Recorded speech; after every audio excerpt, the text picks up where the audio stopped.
It's the post-race show from Anaheim. First Triple Crown of 2023. Daniel Blair and Ricky Carmichael with you, and what an unbelievable night of racing. Levi Kitchen gets the win in the 250 class, his first of his career. Standing on the podium next to his teammate Styles Robertson, who was third, and Jet Lawrence, who had a bunch of mistakes. We'll get into that in just a moment. And then for Chase Sexton in the 450s, gets his first win of the season, his second of his career, and puts him right back into the championship conversation in what was a wild and crazy night in Anaheim, Ricky, and the crowd was losing it all night long, and for good reason. What a fun time. I had a good time. Oh, I mean, if you don't like the Triple Crown, man, I just don't know what to tell you. And what I love about it, and I always say this, it forces the guys to have to perform all three races, because if you don't, you're out of it for the overall, and it was an excellent night of racing. You have to be consistent in the Triple Crown, but for a lot of riders, they wouldn't know what consistency was if it hit them in the face. It was a mess tonight for so many guys, and that's what made for such great racing. And here it is. This is Triple Crown Race 1.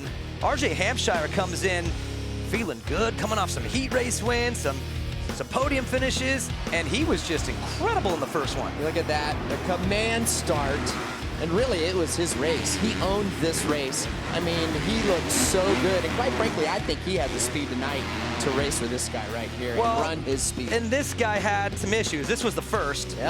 Just the wash, the catch, flip, rush into the bike, trying to get back at it, keep himself in range of this thing, but a weird one. An error on his part. But for RJ Hampshire, he takes advantage. He gets the win. It was a clean race out front. Got the start. Look behind him. He doesn't even know what's going on behind him. It was straight up a great run. I mean, it really, really was.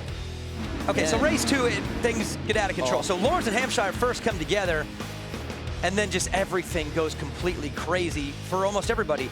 You see Jet Lawrence at the bottom of your screen, gets into it with Oldenburg. There's Lopes caught up in it. Hampshire gets caught up in that one, so now he has to play catch up from dead last. Gets tangled up. His starts were off par compared to what they normally have been all year. How about this guy, though? Had it going, just minimizing the damage, goes down, boom, takes Pierce Brown down with him. Really know where Pierce could go. And then this was a really hard crash by RJ Hampshire, and then at that point, it just got worse for RJ the rest of the night. It wasn't over. Pierce Brown down with McAdoo, goes down again. Yeah, he starts swapping. He's going through this whoops. Bike starts going right to left. Wasn't much he could do. You're just holding on for dear life at that point. Phil Nicoletti leading the way until Styles Robertson on the Monster Energy Yamaha Star Racing machine made the pass and got the win in race 2. Look how pumped he is. Right behind him is the teammate. Well, what I love about Styles Robertson, the progression from the first race to this round here at Anaheim, just fantastic. Getting better. It's getting a lot better. So Jet Lawrence figures out the starts in the third one. He's going to get out front. He'll have that clear track. He'll do his thing. But for Levi Kitchen, we watched him in this third race, and I'm just thinking about the pressure he must have been feeling that whole time. Right? And God, he did a good job. Well, and he had a little wiggle room, but not a lot, especially if Jet Lawrence was going to get the whole shot, but he rode perfectly, and this was a type of ride I've been looking for Levi Kitchen, and he is a great talent. RJ Hampshire. Yeah, he started going sideways in the whoops. Looked like he got off balance there and then ran into the back of Anthony Rodriguez's rear tire. So for Jet Lawrence, this is what we expected all night long, but he gets it done in the third race. Still hasn't won a Triple Crown, Ricky, and he said on the podium, this just might not be my thing. He'll have another chance at it in Glendale. But for Levi Kitchen, doesn't win a race, but wins the Anaheim Supercross Triple Crown with that consistency. What a moment for Levi Kitchen. Loved what I saw from him, and that final race right there. Got a great start when he needed to. Followed Jet Lawrence, put a gap between him and his teammate, and rode it home to the finish. Look at Maximus Volan, 5th. What a bounce back. He gets 5th at Anaheim. After not qualifying in San Diego. Exactly. Goes to San Diego, misses, gets back on there with a 5th. So solid ride for Maximus Volan there in 5th. And we hear from Levi Kitchen after his win tonight. Levi Kitchen, they call you the chef, and for good reason, because you cooked up a win tonight.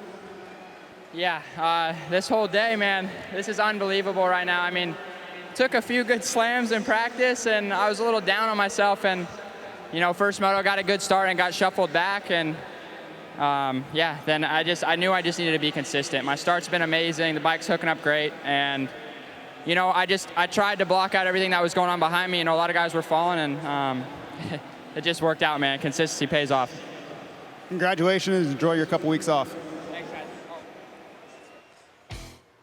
And it did work out. Yes. RC, it worked out for Levi Kitchen, who goes 4-2-2 and gets the overall win. And Ricky, it was just a chaotic night, but you kept on the theme of the track and what was happening to it, tucking the front end, sliding the rear.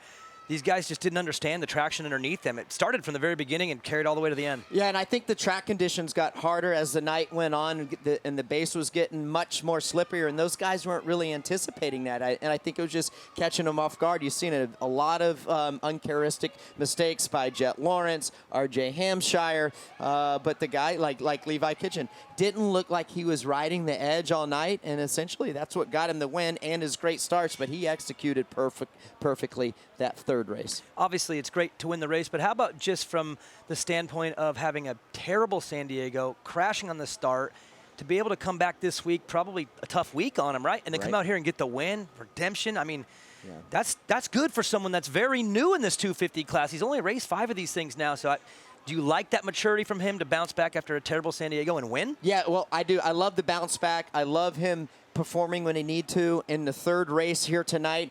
And another cool thing is he got a win, and they have 3 weeks off. So that's nothing better than having 3 weeks off and ending it with a win. We'll see them back again when we get to Oakland in a couple weeks. Let's go to Jason Thomas with his analysis on tonight's race action. JT. Well, both of you two touched on consistency. You heard Levi Kitchen touch on consistency, and I think that was the theme coming into this weekend because the track was really difficult. You know, we remarked on how creative the track design was, and we just wondered who would be able to put in lap after lap.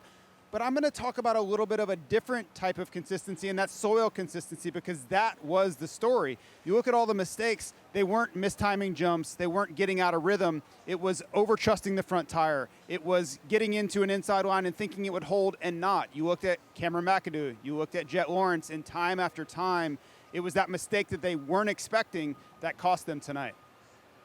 Yeah, that's it, Ricky. JT nailed it. Yeah. I mean, there was no big mess-ups in the rhythm sections like we've seen at the first 2 rounds. It was just the lack of understanding the traction underneath, and it went away, and they didn't respond quick enough. Yeah, and these abbreviated races in the Triple Crown format, it just forces you. They're like sprint races, so you're probably worried more about sprinting than you are the conditions, and with it changing so fast, it just happens. That's the thing about Supercross that is tough on these guys and anyone, is just the conditions are changing oh so fast. Last thing, Cameron McAdoo, tough day today, but are you happy with the way he gritted that out? Oh, man, he minimized the damage better than anyone could. So the SMX Insider show drops every single Thursday on the SuperMotocross.com YouTube channel. Jason Wygant and myself breaking it down. I think it might take a day or two to figure out exactly what happened in this one. We're in the moment right now, but there's going to be more learned over the next 48 hours. The 450 class, what excited me most was the third race, coming into it with a chance at a winner-take-all. 4 guys were in range to do this thing, and that anticipation and build-up, maybe my favorite part of the night. Well, that's what I love about the Triple Crown format is these guys have to perform, especially in the 450 class where they're all buttoned up. They have to perform all 3 races, and man, did it come down to the wire right there. And I tell you, man, these guys are so close, but the biggest takeaway that I take from tonight was I think we saw a chink in the armor with Eli Tomac, an uncharacteristic mistake by him, just straight up missed the line. He exited the corner and jumps off course. We'll get into that mistake and what may have caused it. We talked about it this week, and there might be something there. Let's take a look at the highlights from the 450 racing tonight. Chase Sexton ends up being the big winner. And it started in that first race. Ricky, you talk always about the first one. You got to get out there and do a solid showing. This was more than solid. Gets the whole shot, checks out, clean race, no issues. Yeah, I mean, just wire to wire. Ken Roxon kept him honest for quite a while, but eventually Ken just couldn't hold that pace. Eli Tomac powering through the pack. Yeah, he starts powering through, picking guys off one at a time. Great job early on here by the number 9 of Adam Cianciarulo aboard that Monster Energy factory Kawasaki. How about this move? Well, you can see right there, number 2, Cooper Webb. He tries to defend the pass of Jason Anderson wasn't able to do that, goes down late in the race. So Chase Sexton wins race 1. He's fired up. He's got 2 to go. Chase, it's not over. But he knew what he had to do, and we'll get to race 3 when he took care of business. Race 2, though, again, all over the place. Ooh. Look at Webb and Tomac coming together halfway down the start. Oh, that would have been violent, but let me tell you, that start lane was really, really short, so these guys were fighting for every inch. Anderson leads. Roxon another good start. All is Sexton good. down. And then there comes that elusive mistake that Sexton's been making. But you've talked about the big one hasn't been there as much. It's been little ones, and this one wasn't as bad. No, they've been small. They've been small tip overs, but unfortunately, it's when guys, you know, like Eli Tomac's winning, so you can't make small ones anymore. So Tomac and Roxon had a great back and forth, and give credit to Kenny. He fought back. His defense has been good. Oh, and then he made the mistake. Yeah, he made the mistake there, but I love what happens. Like, he retaliates and goes, you know, he counterattacks. Yeah. He got like Eli pass and boom, he packs it back. Jason Anderson wins race number 2. That was huge for him as well. The start to the season has been really tough on the 21. So it's race 3, Roxon and Tomac. We got these 2 ruts side by side. So Tomac gets it, pinches him off, but it's not a great start for him either. It wasn't. They both got pinched off coming into that corner. They didn't get the jumps like their competitors did. And that's why they're not 1 and 2. And this is the crash that I was talking about. Watch his angle right here. He was pointed off the track. He got lucky. Like, he hit pretty hard. Yeah, he hit the deck pretty hard, but there's going to pick his bike up. Front brake's all down. You mentioned that. Yeah, his front brake is down. Rear end of the bike is tweaked. Sexton up the inside. Anderson counters. You're thinking, all right, Anderson's got it. Yeah, but watch this pass Chase Sexton does. Takes a really wide entry. Drives right there. Inside exit. Is able to drive, really roll on the throttle hard. He checks out. Man, what a night. Oh, look at that. That's the last lap. Hey, that could have got him. That was a tough hit. So Chase Sexton, he's at his best in race 3, and he needed to be. He gets the win. He's so fired up. Cooper Webb, damage control, fights through for a second in that one. But on this night, Sexton was the man. He was 7/10 faster than everybody in qualifying, and then gets the win. Well, when you have that type of time gap and that advantage on the time, it certainly puts you in a better position where you're not really risking it all the time. You have a little bit of time to play with rather than just a second or 2. So Tomac 13th in race 3, but the 3-2 saves him in the overall. He gets 6th, which will also keep him in that points lead. Will Christian had a chance to talk to Eli Tomac after. I'm sorry, Chase Sexton after the race. My apologies. Chase Sexton, the winner. And you can see just how happy he was, Daniel, and rightly so, Chase. The smile on your face says it all. This is the result you needed. It's huge, just when you needed it. You've put yourself now just 4 points in the title hunt behind Eli Tomac. I mean, try and sum up what a big deal that was to get this result here. Super big night for me. After last weekend, with that being a struggle, I just needed to come out here and definitely had to stop the bleeding a little bit, and I did that tonight. So stoked on how I rode. Second main, had some adversity, but was able to push through, and that last main event, man, I felt so good, and man, I was having a fun time riding out there, and it was awesome racing these guys, awesome riders, and just stoked to be back on the top of the box. This is my second win in Supercross, and it's a great feeling. I definitely don't want to stop doing this. It's awesome. Go and enjoy it with the team, Chase. Thank you so much, and congratulations. So we have an interesting dynamic here. In Eli Tomac's 2 championship seasons, Cooper Webb was off, not really a threat, and vice versa. Cooper Webb was good when he won, Tomac was a little off. You mentioned this week that Eli Tomac has not faced the best Cooper Webb, and if he did, it might be a frustrating situation. It might put him in some positions where maybe this might happen. Yeah, I mean, that was just a straight up error, and I wonder if that was a byproduct of him feeling the pressure, maybe taking a little more chances than he has been. Does he know that Cooper Webb is coming and getting better? Cooper keeps getting better and better every single week, and yeah, he didn't have the speed, but he was putting the pressure to Eli, and I wonder now, I feel like the dynamic is going to change. I want to see how Eli Tomac is going to respond from what we saw there. That was a huge hit, and he's lucky he was able to get up from that crash. He hit hard. Really hard hit into the tough blocks and down. Will Christian is going to check in and try to get a report and an update because it was a violent hit. So, Will, what do we have from the Yamaha team? Well, if the racing tonight, Daniel and Ricky, hasn't blown your mind enough already, I'm just about to blow your minds a little bit more. Eli's fine. Came in here over to, I'm under the tent right now, over here at Monster Energy Yamaha Star Racing. Spoke to Jeremy Coker, team manager. You know, gingerly, how is he feeling? He's fine. He's fine. He walked in, wasn't upset, wasn't seemingly frustrated. They delivered the news that he still had the points lead. He was surprised and gave a little laugh about that, but was clearly happy. They've been working on the bike already. It's behind me. Josh Ellingson, his mechanic there, told me, yes, Ricky, just like you said, you know, the levers were down. They've already sort of actually fixed some of that stuff up. The entire bike was tweaked. He said, you know, it would have been a lot of work. Say that was a heat race and you had to get him back out for a main. It would have been a very tough job to do. And he said, honestly, the fact that he was able to ride the bike in the state that it was and finish the race in itself is incredible. The fact that he has walked away from this physically, seemingly in a good state, is incredible. So they are looking at this in a sense of going, it's the best case scenario given what just happened. It's a Triple Crown night, which means, you know, it washes out somewhat there in the point. So for the team here, I think they are looking to move quickly on from this and obviously try and right the ship a little bit. But, you know, he still does have that 4-point lead and they're leaning on that right now. And it's great to hear that Eli Tomac is okay because we want to see a good championship fight, and I think we got one.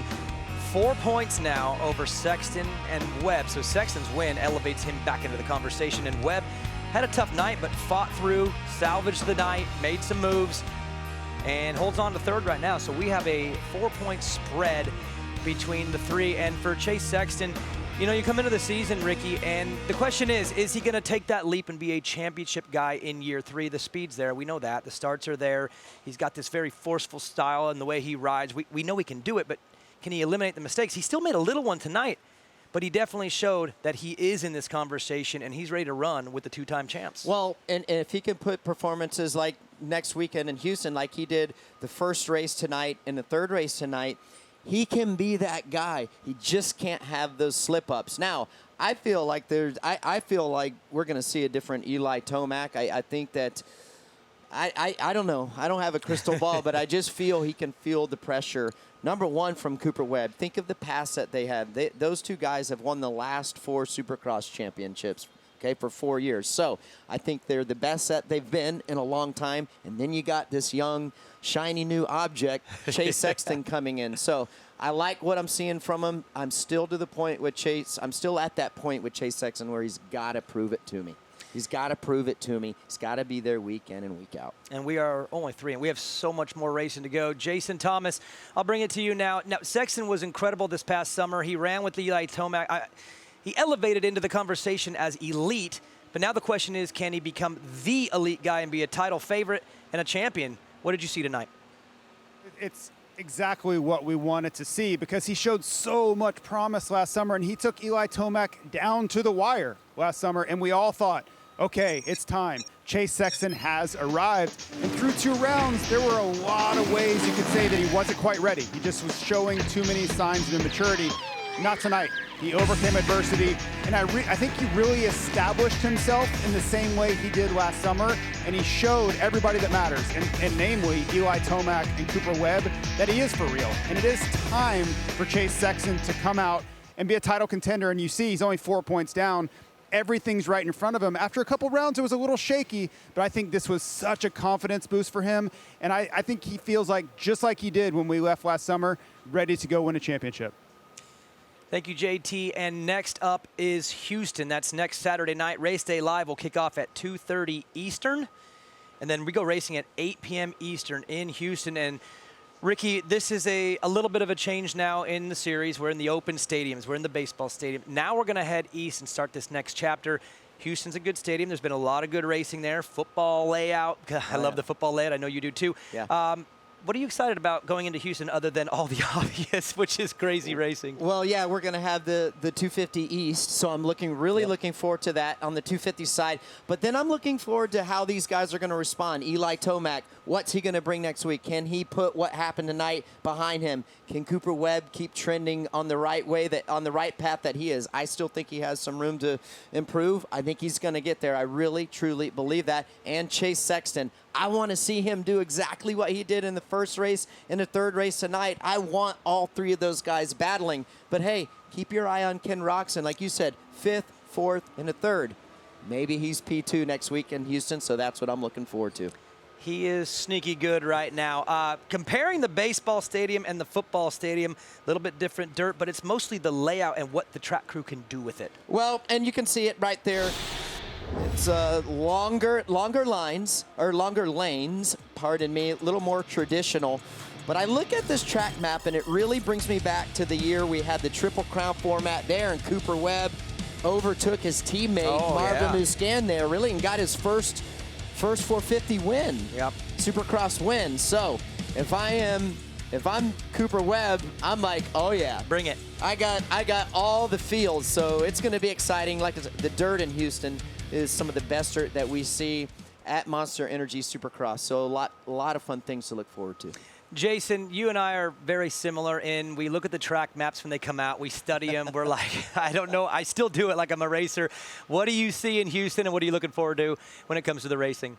Well, the first thing, the dirt was such a story tonight, and we're going to have much better soil, soil that you can trust, and these guys are going to be able to be much more aggressive next week than they were tonight. And the second thing, most of these guys, they look forward to getting out of California and getting out of the month of January, and you hear that float through the paddock so much. If I can just get out of January in a good position, then everything is possible after that. So I think everybody's looking forward to it. It's a really tough opening month of the series, and there's so many questions that have to be answered. When you make that first move east, I feel like the series shifts a little bit. Yeah, it's a big shift. It's like a complete change-up for you. The 250 East, I'm going to ask you just one question before we go. Give me a name of someone that you're excited to see next weekend when the 250 East Championship kicks off. Hunter Lawrence, and the reason that I say that is I think he made huge gains last year, making all the races in the 250 West division against Christian Craig. He had a great outdoor motocross series as well. So I think he's going to continue to grow. He has a great base, and keep your eye on him. I mean, he is learning a lot, I feel, now in this day and age in his career from his brother Jet. So I expect he's going to be the guy. It's been a lot of injuries, unfortunately, with that Monster Energy Kawasaki Pro Circuit racing team. So they not sure who's going to be filling in for what. But then I just love the 450. I love the 450 class and the depth. It's anybody's race. It's so good right now. I'm going to throw out another 250 name just real quick. Jordan Smith, back with the Monster Energy Star Racing Yamaha team. They win titles with the veterans. I got a suspicion that he's going to be really, really fast at Houston. Maybe that turns into wins and maybe a championship. We'll see. That's why we watch. Monster Energy Supercross from Anaheim. The first Triple Crown of 2023 was incredible. It was chaotic. It was amazing if you're Chase Sexton and Levi Kitchen. And we will catch you next week for another round of Supercross in Houston.